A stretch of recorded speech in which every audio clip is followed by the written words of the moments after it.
What's going on, y'all? Carlito here, back with another video on your screen. I'm here with the cowboy, Ryan Cowboy Karl. I appreciate you again for coming on the channel, bro. I know you've recently made some new plans in your life. We're gonna talk all about it. And first off, bro, how are you doing? How's everything going? Oh man, I'm blessed. I don't have any complaints, just staying busy. Oh, Doing great, man. Got no complaints, staying busy. that's good, bro. That's real good. And talk about how was the end of, 2022 for you? What did you feel about your spot in your career? It wasn't bad. I was training hard. I was actually in camp for quite a while, at the end of 2022. Scheduled to fight on February 11th in San Antonio. You know, we were pushing for that, and we were also looking at another big fight in May, and which was kind of already getting played out a little bit. And so we were excited about that. Kind of a big deal, right? Some good fights there, and I was feeling good. I felt pretty good. A little bit, maybe my focus had shifted some. Wasn't as focused on boxing in general. I love boxing, uh, but my focus had kind of shifted a little bit on into other things. Okay. Yeah, bro, that's what's up though, bro. Like you're doing so many different things, I bet, you know. First off, you're a family man and you're always moving, and you're always working hard. And that's really good to have, that mentality. Oh yeah, And seeing how far you came, through your career, and then you making the decision last week to hang up your gloves. Was that a hard decision to make, or was it just like a weight uh, lift? it was the hardest decision I've ever made. I put it that way. I've never made a decision harder than that one. I felt I've been in prayer. What I was talking about, what I've been focused more on, I guess, more so is my faith, my is Jesus, God. I've been really just fell in love, had a real God relationship with Jesus Christ, and it's taken over my life, which it should. I gave my life to God, to Jesus, and in turn, um, you know, I felt called to go into ministry. It's just something I've been praying about, and it's not necessarily something I really wanted to do because I love boxing, probably more than I should. Really love it. And whenever I decided to actually quit boxing, it felt like a death.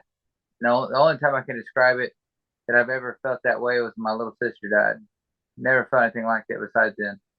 And so it was very hard, and it was especially not just in that moment when I decided it, but the days to come were just as hard. And but I felt like it was something I had to do, something I had to sacrifice. Um, and I wanted to be with my kids more, and I would have needed to really, boxing is such a sacrifice. I would have needed to actually leave for camp, but I felt like I was being called into ministry, and I felt like I had this calling, and I felt like it would be wrong for me to disobey. There wasn't no way to put it besides that. I would just be disobeying God, and so I felt like I had to do it, even though it wasn't something I wanted to do. Yeah, but that decision, man, is like it's bigger than I would say it's bigger than boxing, It's and bigger than yeah, that's it's right. a life-changing experience, I feel, in order to keep your faith and keep it strong. It's good to hear, bro. It's really good to hear your decisions and everything. And I've been riding with you for a long time, and Oh yeah. and waiting to see when your next fight was going to be. And I'm even excited to see where the next chapter goes with All right. you, for real. And No, I appreciate that. yeah. And talk about your plans. Do you plan on, you're saying you're gonna be working with the church, doing stuff like that, and then you're Well, doing, are you gonna be coaching, like a possibility later on? so I feel like I'm called into some type of ministry right now. Exactly what that is, I'm not really sure. Now, I do know that I will be preaching here in a couple of weeks. Or sooner, if the Lord allows it, right? I I'm kind of like I have the mentality I did whenever I was fighting. Like, say when I'm ready. right? We'll see. I might not be the best in the very beginning, but I want to do the best I can. And the only way to get better is to learn, and the only way to learn is by doing it for me. And so I'm ready, ready and willing whenever. But it'll probably be a couple of Sundays before I do actually preach my first sermon. Not to say that I'm going to be the preacher, but I will preach a sermon. And do I think that I will coach? I would love to coach. I think I have a coaching mind. I've always felt that way, and I've always loved helping other people in the gym and coaching that way. I have thought about that pretty hard, coaching fighters. Um, but that's just something that's got to come out. I'm not going to put anything before God right now. That's just kind of, but I would love to coach. I would love to do that. I do know that I'm going to be coaching Little League Baseball probably for one of my boys, not sure which one yet, but I'll be filling in where I have to, where I need to, whatever I can do for the best, for them. Yeah. But would I like to coach? Yeah, I would love to. I really would. I really would enjoy it. I'm not trying to leave boxing. I'd like to commentate also. Also talks of that of commentating a few fights and things like that, and I would enjoy that, because I love boxing. Facts. So will you be making an appearance, say February 11th here in San Antonio? Sure might. Yeah, yeah. Good chance I will. And but nothing's really official yet on all that. Okay, okay. Sure, I look forward to it. Really, for real. Regardless, um, whether I'm commentating or not, or doing anything like that, or helping behind the scenes, or doing anything, I'm willing to learn, essentially, right? So I'm not scared to go out there and learn and do things like that. And I like the environment. I love going to fights. I don't watch the fights at all when I go to fights, unless I'm going to be commentating. Then I won't have much of a choice. But whenever I go to fights, I'm conversing. I'm out there socializing with everybody and just talking and getting to know people. A lot of people come want to take pictures or just want to just talk, right? And so that's what I do most of the time I'm there. Facts. That's amen to that, bro. And what do you think about the sport of boxing right now? You stepping away, but you also seeing all these upcoming fights that are coming up. I want to get your take on that. And you got Ryan Garcia versus Tank Davis, April 15th. That's supposed to be set. Who are you siding with in that fight? That's a big fight. It's an exciting fight. Uh, I don't really, I don't have a dog in the fight, but I think Javante Davis. I don't think anybody at that weight really beats Javante Davis. Personally, anywhere from 135, 140, maybe some 140s out there, but not Ryan Garcia. I mean, he's got a lot of things, right? So he's a special kind of fighter. Ryan's got a lot of speed. He can punch, and he's got the personality. And so he, but I think his problem's going to be just a style matchup. I think his problem's going to be on that fight. Facts. And you got this fight with Devin Haney and Lomachenko coming up later on this year. Who do you see in that fight? But I've always been a fan of Lomachenko just because I like his boxing skill. But I'm a big fan of Haney as well. His boxing skill. Um, there's things he lacks, but there's things that everybody lacks, right? And but I do think that he potentially at the end of the year could beat Lomachenko. Lomachenko, he's the type of fighter that it's hard to say that on, right? Because he's always proven to be so tough in almost every fight he's ever had. That he's always kind of come through better than I thought that he would a lot of times. The fight with Haney, the problem with this age and Hmm. size. Age and size, it's just, and he's a pure boxer. He's not a big puncher, but size comes into play. Haney's not a puncher, but size, and then he probably can take a punch a little bit better because of his size and age. I mean, age is such a big factor right there at that point because at that weight, the older you get, it happens much faster. It's not we're not talking about heavyweights here. These little guys like that, 135 and under, or even 140, 147, age starts to catch up on a lot of fighters. For real, for real, for real. And then you got, Canelo, a possible return, but you also have, David Benavidez, Caleb Plant, sometime late March. How do you see that fight going? I'm siding with my boy on that one, Caleb Plant. He my homie right there. I got to. I don't have a choice, even if I wanted to, but I would pick him regardless. I mean, Caleb has done nothing besides get better continually, continually get better. And that's not saying that he's getting better and he wasn't very good to start with.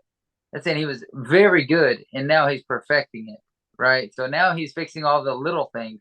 And so in turn, Caleb is going to, I think he's going to, here in about 3 years, or if not sooner, is going to be kind of a completed package for him. It's going to be the best he will ever be. And I think that's going to beat pretty much everybody at 168 right now.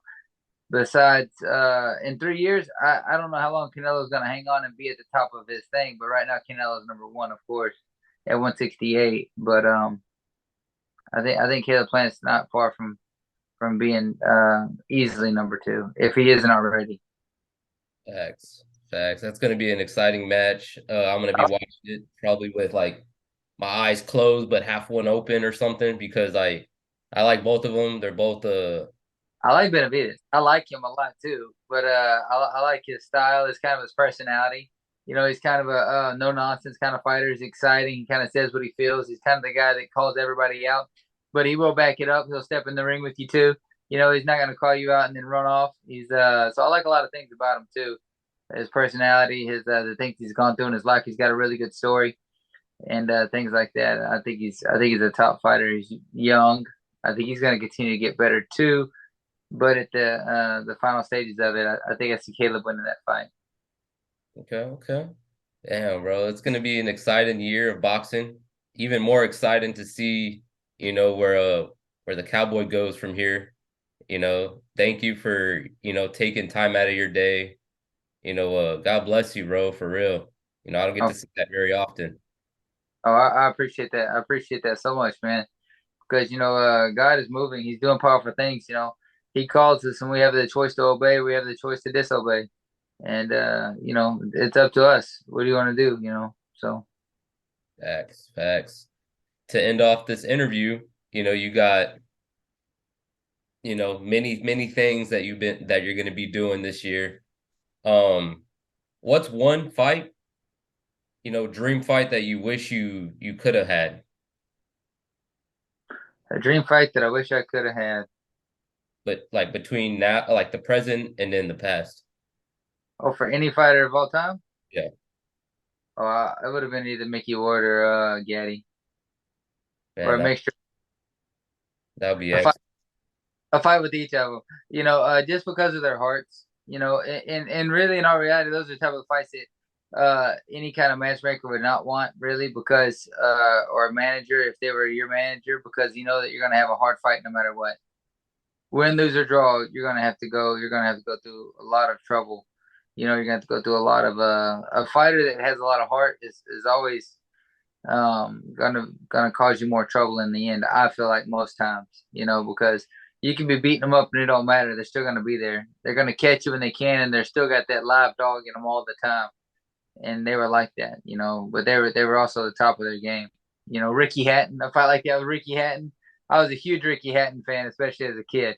Juan Manuel, love Juan Manuel Marquez. He's one of my favorite fighters. There's lots of guys out there I would have liked to have gotten the ring with. Facts, bro. And before I forget, out of all the matches and all the training camps, what's your all-time favorite moment in the sport of boxing? My favorite moment in the sport of boxing. Well, one of my favorite memories I have of boxing in general was actually my pro debut, and it wasn't because it was my debut. It was because I was fighting in front of all the troops in Fort Bliss, El Paso, and I remember getting out of the ring. I remember walking to the ring and hearing them, just all of them standing up around me, just screaming. But I remember in the fight, whenever I got out of the ring, for the next hour, I was in the stands, in the crowd, taking pictures the entire time, and with America's heroes, essentially, right? So I thought that was one of the coolest things in the world that they wanted to take a picture with me, and I've always kind of valued that a lot for me, anyways, in my memories. One of my favorite fights in general. I don't really know that I have one besides, I had a lot of fights that I really liked and I had a lot of fun and lots of fights. Even my last stuff like that. And so there's lots of things I really enjoyed, and lots of things I had a lot of fun with. But you know, I think that's probably going to be my number one. Amen, amen, bro. And to end off this interview, um, what's three things in your life right now that you're most proud of? My faith, my children, and my wife. Amen, amen, Faith, my family, and my church. My amen. church. That's a blessing. That's a blessing. That's And a fact. let everyone know where they can follow your next chapter in your life, bro. Follow me at Cowboy Coral at Cowboy Coral One. I'm gonna be there, same spot, and it's gonna be exciting. It's gonna be really exciting. You're gonna see a lot of things, a lot of different changes, and it's gonna be a fun place to be. You know, Amen. Amen. Y'all go check him out. Ryan Cowboy Karl. It's been a blessing. Thank you for coming on the channel again, bro. I look forward to many more interviews with you, bro, about anything, all walks of life. You're always welcome on my channel. And y'all go check out his links in the description down below. Go follow the journey. And shoot, many more to come. It's been Ryan Cowboy Karl, Carlito, one love. We out.